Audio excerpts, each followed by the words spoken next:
दोस्तों, आज मैं आपको एक बहुत डरावनी और अजीब घटना के बारे में बताने जा रहा हूँ जो मेरे साथ 90 के दशक की शुरुआत में घटी थी जब मैं छोटा था। हमने हाल ही में एक वीडियो कैसेट प्लेयर VCP खरीदा था। जो लोग वीडियो कैसेट प्लेयर से परिचित नहीं हैं, उन्हें मैं बता दूं कि VCR वीडियो कैसेट रिकॉर्डर और VCP वीडियो कैसेट प्लेयर का वो दौर था जब VCD और DVD प्लेयर और लेज़र डिस्क का समय आने वाला था। अब मैं मुख्य कहानी पर आता हूँ। मेरे पिताजी अपने ऑफिस के पास की एक दुकान से कुछ वीडियो कैसेट लेकर आए थे ताकि पूरा परिवार साथ में फिल्में देख सके। सब कुछ ठीक चल रहा था, लेकिन तभी मेरे साथ वो डरावना हादसा हुआ। मुझे आज भी वो घटना इतनी ताजगी से याद है जैसे ये कल ही हुआ हो। मेरे माता पिता घर से बाहर गए थे और मैं अपनी बड़ी बहन के साथ वीडियो कैसेट प्लेयर पर फिल्म देख रहा था। अचानक मेरी बहन सो गई और मैं अकेला फिल्म देखता रहा। जल्द ही फिल्म खत्म हो गई और मैंने अगली वीडियो कैसेट देखने की इच्छा की। मैंने वीडियो कैसेट प्लेयर में अगली कैसेट डाली और एक और फिल्म देखने लगा। तभी अचानक वीडियो कैसेट बंद हो गई और टीवी स्क्रीन पर काला पर्दा आ गया। उस काले पर्दे पर मुझे एक शैतानी चेहरा दिखाई दिया जो एक खतरनाक तरीके से हंस रहा था और कुछ कह रहा था। पहले मैंने सोचा कि यह मेरी कल्पना है, लेकिन जो मैंने बाद में देखा और सुना वो मेरे जीवन की सबसे डरावनी बात थी। मैंने देखा कि वही शैतानी चेहरा मुझे खतरनाक तरीके से हंसते हुए कह रहा है, दोस्त, तुम जहां भी जाओ, जहां भी रहो, मैं हमेशा तुम्हारे पीछे रहूंगा। और उसके होंठों पर एक शैतानी मुस्कान थी। मैंने इस बारे में किसी से बात नहीं करने का फैसला किया और तुरंत कैसेट प्लेयर से निकाल दी। मैंने तय किया कि मैं उस वीडियो कैसेट VHS को फिर कभी नहीं छूंगा और आज भी वह हमारे पुराने अलमारी में पड़ी हुई है। बाकी लोगों ने भी वो कैसेट देखी, लेकिन उन्होंने कुछ अजीब या डरावना महसूस नहीं किया। सिर्फ भगवान ही जानते हैं कि वो शैतानी आवाज और चेहरा किसका था। आपकी राय का इंतजार कर रहा हूँ। धन्यवाद। ये घटना तब की है जब मैं अपनी पोस्ट ग्रेजुएशन कर रही थी और समर वेकेशन के दौरान ट्रेनिंग पर थी। अत्यधिक गर्मी की वजह से मेरी तबीयत बहुत खराब हो गई और मुझे याद है कि मैं 2 दिनों तक बीमार रही। एक दिन मेरे सुपरवाइजर ने मुझे देखा और कहा कि तुम्हारा चेहरा नीला पड़ता जा रहा है, ऐसा लग रहा है कि तुम किसी भी पल मर सकती हो। मुझे बहुत बुरा महसूस हो रहा था और एक दिन शाम के समय मैं अपनी चारपाई पर लेटी थी और मेरी माँ कीर्तन, भगवान की भजन प्रार्थना का संगीत के साथ गायन के लिए जा रही थी। उन्होंने मुझसे कहा कि दरवाज़ा ठीक से बंद कर लेना। मैंने उनसे कहा कि ठीक है, लेकिन मैं इतनी कमज़ोर थी कि अपना हाथ उठाने की भी ताकत नहीं थी। इसलिए मैंने दरवाज़ा बंद करने की जहमत नहीं उठाई और सोने का काम जारी रखा। सोते समय मैंने अपना चेहरा दीवार की तरफ रखा हुआ था। कुछ समय बाद मुझे ऐसा लगा जैसे कोई मेरे बिस्तर पर आकर लेट गया है। ऐसा इसलिए महसूस हुआ क्योंकि उसका कंधा मेरे कंधे से छू रहा था। उस चारपाई पर 2 लोगों के लेटने के लिए जगह बहुत कम थी, इसलिए मुझे अपना हाथ हिलाना पड़ा। मुझे लगा कि शायद ये मेरे पापा या चाचा हैं, क्योंकि वो अक्सर मुझे गहरी नींद से जगाते थे, खासकर सांझ के समय, क्योंकि हमारे घर में उस समय सोना मना था। भले ही मैं बहुत कमज़ोर थी, फिर भी मैंने थोड़ी सी आंखें खोली और उस व्यक्ति के कंधे को देखा। मैंने देखा कि उसने सफ़ेद कपड़े पहने हुए थे। मैं इतनी बीमार और चक्कर में थी कि मैंने पूछने की हिम्मत नहीं की कि वह कौन है। मैंने फिर से अपना चेहरा दीवार की तरफ कर लिया और सो गई।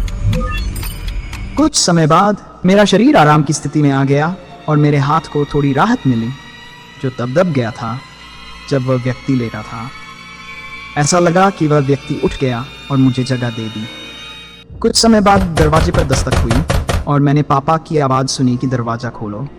मैं नींद भरी आंखों और भारी सिर के साथ दरवाज़ा खोलने के लिए उठी।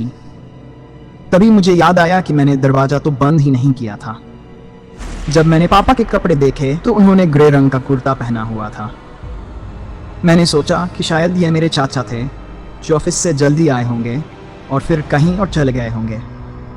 कुछ सेकंड बाद मेरी माँ कीर्तन से आई और थोड़ी देर बाद मेरे चाचा ऑफिस से आए। उन्होंने अपनी वर्दी वाली सफ़ेद शर्ट पहनी हुई थी और मुझे राहत मिली कि वह मेरे चाचा ही थे। लेकिन जब मैंने उनसे पूछा तो पता चला कि वो तो अभी अभी आए हैं और मैं इस पूरे समय घर में अकेली थी। कुछ मिनटों बाद हम सब ने देखा कि हमारा कुत्ता एंजल कहीं नज़र नहीं आ रहा था। हम उसे ढूंढने लगे। वह स्टोर रूम के एक कोने में छिपा हुआ और डरा हुआ था। मैंने उसे अपनी गोद में लिया और उसे शांत किया। उसे सामान्य होने में थोड़ा समय लगा। उस घटना के बाद मेरी तबीयत सुधरने लगी, लेकिन आज तक मुझे यह समझ नहीं आया कि वह भगवान थे या शैतान।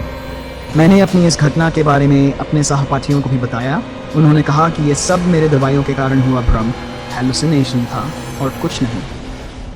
शायद वे सही हैं, लेकिन मेरा मानना है कि आप भ्रम में चीजें देख सकते हैं पर महसूस नहीं कर सकते। ये कहानी इस प्रकार है। साल 2002 की बात है। मैं अपने पति और बेटे के साथ खड़गपुर, पश्चिम बंगाल में एक सरकारी बंगले में रहती थी। ये बंगला ब्रिटिश काल का था और बहुत अच्छी स्थिति में नहीं था। बंगला डुप्लेक्स था, जिसमें ग्राउंड फ्लोर पर 2 कमरे और पहले मंजिल पर 3 कमरे थे। मुख्य द्वार के सामने एक बड़ी सी बरामदा थी, जहां से लकड़ी की सीढ़ियां ऊपर की ओर जाती थीं। सीढ़ियों के पहले मोड़ पर एक छोटा कमरा था, जिसे मैंने पूजा घर बना रखा था। मैं और मेरा परिवार पहले मंजिल पर रहते थे। ग्राउंड फ्लोर के एक कमरे में मेरा नौकर रहता था और दूसरा कमरा लिविंग रूम था। एक दिन दोपहर में मेरा नौकर छुट्टी पर था और उसका कमरा खाली था।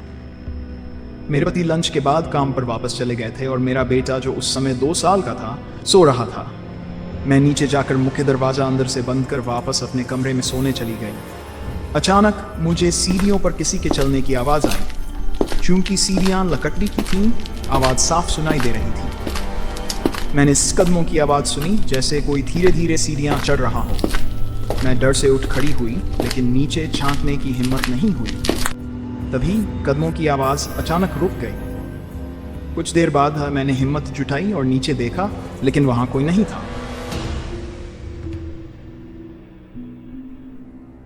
बाद में मैंने वहां रहने वाले लोगों से पूछा कि क्या उन्हें बंगले के बारे में कोई अजीब बात मालूम थी। उन्होंने बताया कि जब भी बंगला खाली रहता था, उन्हें बाहर से सीढ़ियों पर किसी के चलने की आवाज़ सुनाई देती थी। इसके बाद जब भी मैं बंगले में अकेली होती तो टीवी की आवाज़ तेज़ कर देती ताकि बंगला खाली न लगे, और मुझे फिर ऐसी कोई घटना नहीं हुई। ये कहानी 1970 की है, जब ये घटना मेरे घर पर घटी थी। मैं, मेरे पिताजी, मेरी माँ और मेरी बहन सो रहे थे।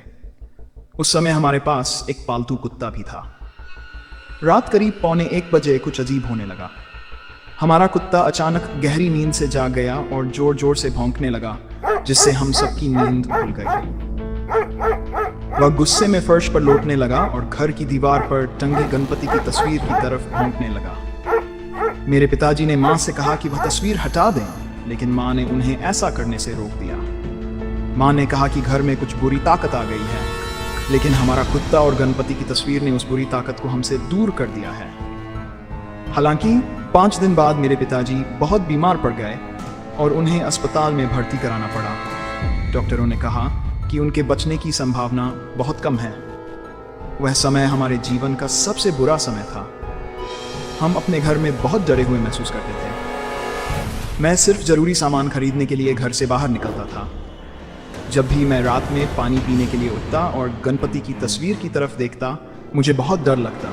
मैंने उस डर को नज़रअंदाज करने की कोशिश की, लेकिन तस्वीर देखकर मुझे ऐसा लगता कि अगर मैंने इसके बारे में और सोचा तो मैं मर जाऊंगा। तो दोस्तों, क्या कोई मुझे समझा सकता है कि यह सब क्या था? मैं आपका बहुत आभारी रहूंगा।